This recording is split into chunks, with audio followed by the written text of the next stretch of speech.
Hello and welcome to Insights by 180 Degrees Consulting, Manipal University, Jaipur.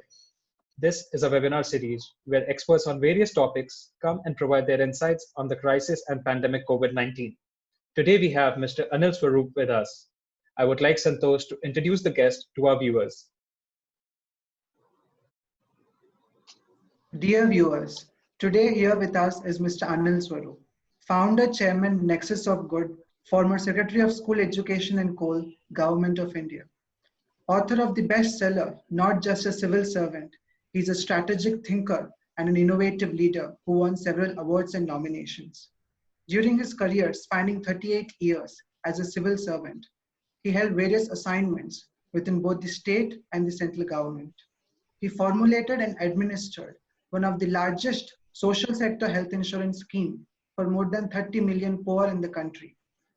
As Secretary of School Education and Literacy, he attempted to foster public-private partnership to improve the quality of education. He is a man who attempted to make things happen. We are very much blessed to learn from you, sir. Thank you so much for joining us today and welcome to Insights by 180 Degrees Consulting, Manipal University, Jaipur. Thank you very much. Good morning to everyone. Morning. Sir, the first question is, what are the immediate changes that Indian education system must see?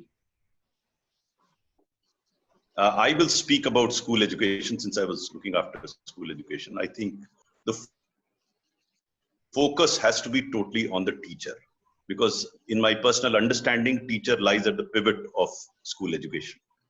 Right from the time of preschool or before he becomes a teacher, pre-service training, that is B.Ed and D.Ed colleges, to entry into government service as a government school teacher, to his training when he is a government teacher, to ensuring that he upgrades his skills over a period of time, to ensuring that at least in some states where teachers don't go to the school, do go to the school, how can we motivate the teacher into doing what he ought to do?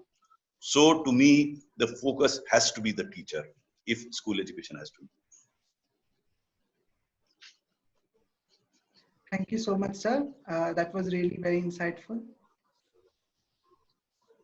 So the second question that we like to know, what should be the role of media and news community in a developing country like India, which has a developing economies such like India?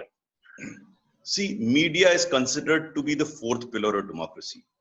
And hence it has a very, very important role to play in terms of reflecting the ground reality as well as providing feedback for the decision maker.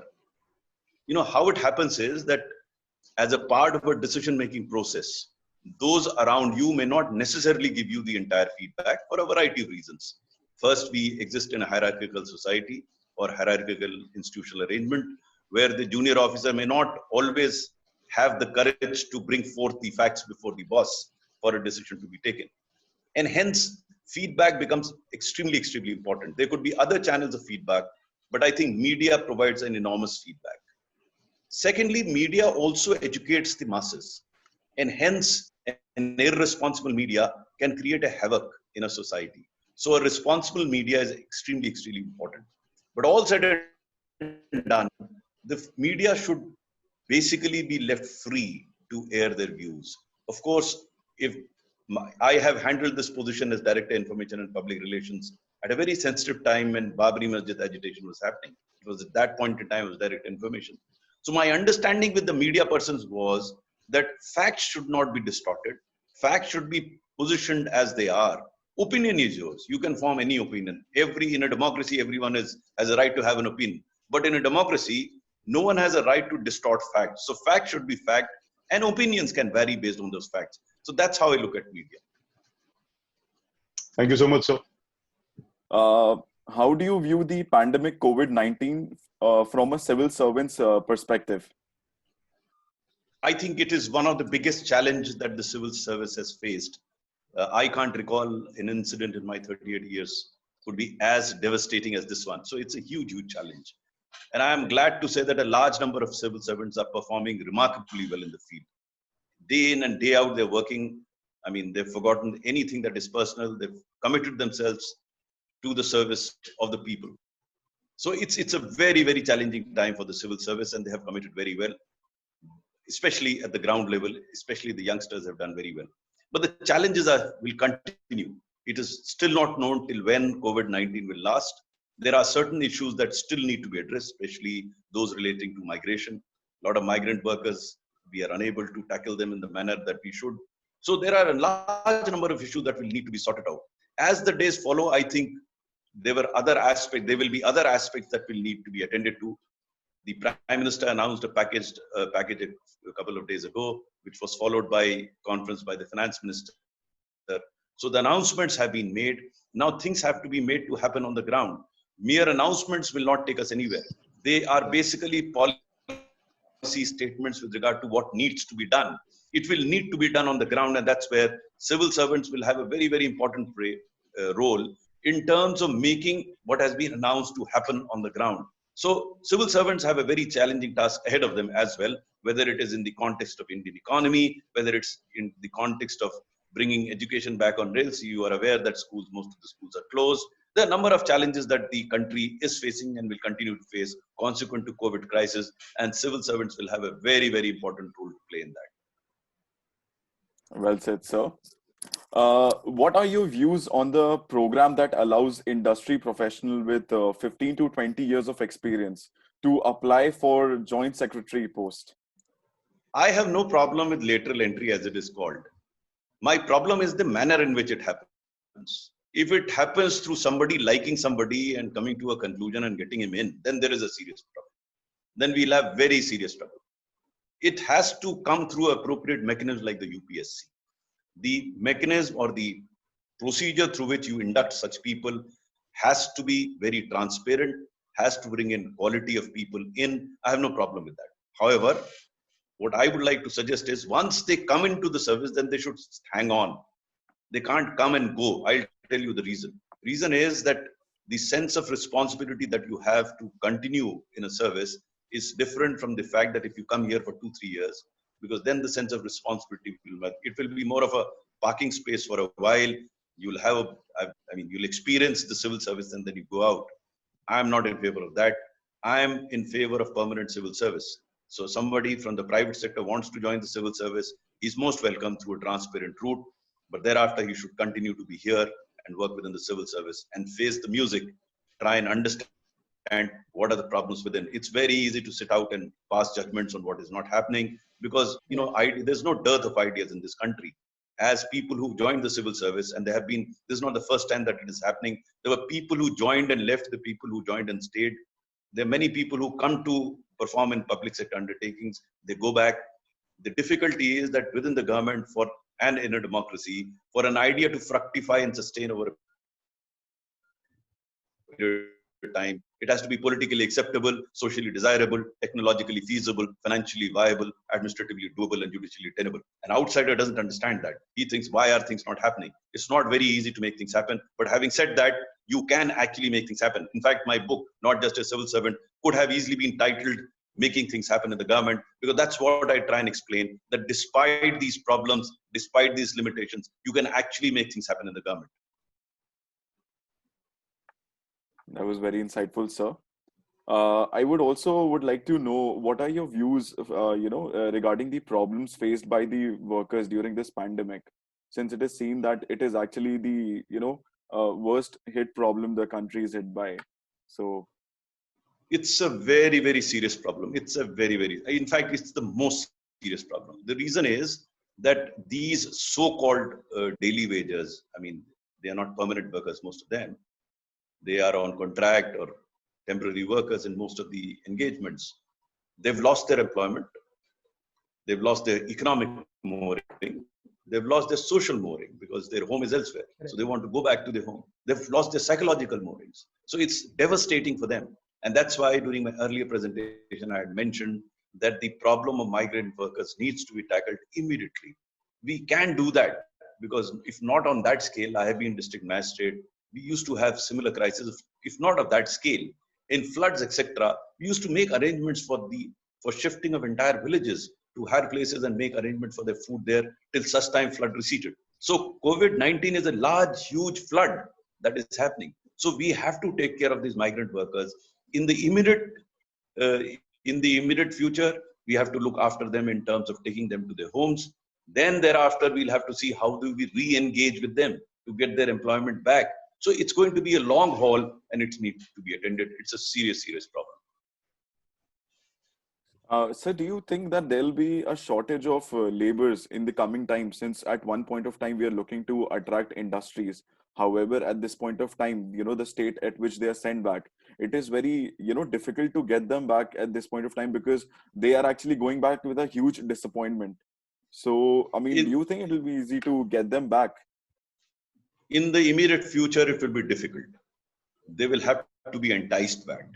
And it's not going to be very easy, because most of them have had pretty bad experience. As I said, their psychological moorings, their sociological moorings, their economic moorings, all have been destroyed. So it will be difficult to build their confidence, but it can be done.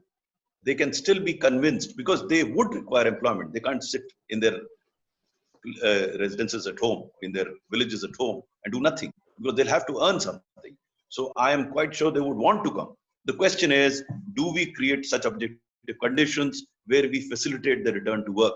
And the sooner we do it, the better it would be. But it would all depend on the manner in which COVID rolls out. Because if it continues for a while, then of course, we can't expect them to be back. That was right, sir. Thank you. Sir, the next question to you would be, what is the importance of transparency in administration systems? It's extremely, extremely critical. In much of the cases that have come, I mean, I've worked in the coal ministry, and I think most of the problem that appeared before my becoming coal secretary was on account of the opacity of decisions. I've always believed that if you can make your decision making transparent, then not much trouble will come to you. And today, on account of available technology, you can actually make your decisions totally transparent. Look at what happened in 2014. We did coal block auctions, huge number of them, a lot of money changed hands legitimately, and no single person raised any finger. The reason was very simple. The whole auction process was totally transparent, clearly laid out. In fact, at the time of auction, you could go to the web portal and see the bids that were taking place. So it was as transparent as that, and we use technology to the hilt. I'm convinced if corruption has to be handled in this country, yes, please put those that are corrupt behind the bars, but that will not solve your problem. What will solve the problem of corruption in this country is transparency through use of technology. I'm absolutely convinced about it, because I could demonstrate it not only as coal secretary, before that as head of the project monitoring group in the cabinet secretariat. During the time of UPA2, when all scams were breaking out, we managed to clear proposals worth 5 lakh crores in 15 months, and not a finger was raised. How did this happen? It happened through use of technology and making the entire process totally transparent. I don't know whether you're aware that in the tripartite discussions, the minutes were recorded directly onto the web in public domain. So everyone knew what was happening. If I have done no wrong, and if I don't want to hide anything, put it in public domain. Now, it is not that you don't commit mistakes. We committed a lot of mistakes, but there was no malafide behind it, because we put it on the portal. And many people did point out our mistakes. We admitted those and corrected those mistakes. So transparency helps you to present your positive side, your honest side to the public at large. There could be some bona fide mistakes. Transparency will help you correct them. So transparency is the key to getting rid of corrupt practices in India. Very well said, sir. Sir, since you mentioned the coal block auction previously, recently our finance minister announced another coal block auction of around 500 or more than 500 coal blocks. So what are your views on that? No, she didn't announce 500 coal blocks. She said 500 mines, which could be coal and non-coal. It's good that she announced it, but this announcement has had been happening for a while. I've often wondered, why do you keep announcing the same thing over and over again? This commercial mine was agreed upon 2-3 years ago. Last year, they formally announced it. They announced it again, and everyone is very enamored with this announcement.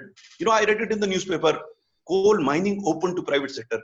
Now, how long you keep opening it? Every year you want to open it. My contention is, make it happen on the ground. Let people feel the benefit of an announcement. You can't keep announcing and believe things will happen. You must understand that if it has not happened after previous announcements, then we must understand why it didn't happen. And without understanding the why of a problem, we'll never find a solution. But what we do is keep announcing, because most of the people forget what was announced earlier. So they think it's a new announcement. That's why most of the newspapers, most of the anchors in the TV are saying commercial mining, coal sector opened. Now this was opened long ago. How many times can you open the gate? It's opened, so opened. Nice. So also last question of mine is, India has been termed as developing country for many years now. So what are your views that if the leaders in the administration services are, very firm and disciplined and want to take actions, so how fast you can think India will develop? No, India is developing at a reasonable pace. I mean, it's not that you can always argue it would be faster. But India is compared with China, which is a different political context altogether. So the context are totally, they're not comparable. So India, if you want to compare India, compare with the growth in the subcontinent, because that's similar in nature. But if you want to compare India with China now, in China, as one person takes a decision, everyone follows it. In India, everyone has a point of view. So it's not very easy to do things. It's difficult, as I use those phrases to explain to you why things don't happen at a pace that they should. Now, it should be our ingenuity to try and evolve institutions through which decision making is faster, implementation happens. I gave you an example that we are so fond of announcements. And why do we announce? Because announcements make headlines in newspapers. Action doesn't. Action will happen somewhere. If coal mining happens in Jharkhand in a remote mine, who's going to publish that? But if I make an announcement today here, everyone is going to talk about it. In fact, I must share with you, a particular channel paid me to write an article on this announcement. I said, wow, so you get paid for something which is not happening. That's how life is. Thank you so much, sir. Really sorry for those technical glitches. Sir, my question to you is basically, being from a civil servant now, like from a perspective of a civil servant, how do you think that we can when we are serving to the society, how we shouldn't be get influenced by politically going mottos and different politically going things, and being a civil servant shouldn't be inclined towards those politically things and should be doing what we are there to serve to the people. Mamta, have you read my book, Not Just a Civil Servant? Not, sir. I would love you will to get, do that. You will get a very you will get a very detailed answer in that book. In fact, that book actually explains the political context in which we work. And I have come to believe that despite the political context, you can still do a lot of work. There are problems, politicians create problems for you, but despite that, you have problems. In fact, when I address my own colleagues, my junior colleagues, I ask them, we keep blaming politicians for everything in this country. Has any politician asked you to come late to the office? He said, no. I said, has any politician asked you to sit on a file? He said, no. Has any politician asked you not to speak politely to somebody who comes and meet you? He said, no. I said, I can go on and on, where politician is not involved at all. You are only person involved. Why don't you do that? Once you do that, you will get conviction to expand your domain. And in that expansion, the politician will start agreeing with you. He didn't read it out. I've been secretary to 2 chief ministers in UP. One of them a very tough chief minister. I've been close to other chief ministers. But I can't say that I didn't have problems with politicians. But by and large, I had a great relationship with them. It's a question of understanding the limitation of a politician. He has to contest elections every 5 years. So we can't say every politician is corrupt. It is wrong. Every politician is interfering. It is wrong. We can't say every politician is inefficient. It is wrong. They belong to this set of society where there are inefficient, dishonest people around. There's also some of them. The question is, how do you appeal to his good sense? I'm convinced that every individual has its good and bad parts. My job is to convince and appeal to his moving. But in any case, we live in a world, in India, we believe in Karmanyavadikar. I have no control over results. My question to myself and to all young people that I interact with is, ask yourself whether you did what you had to do, period.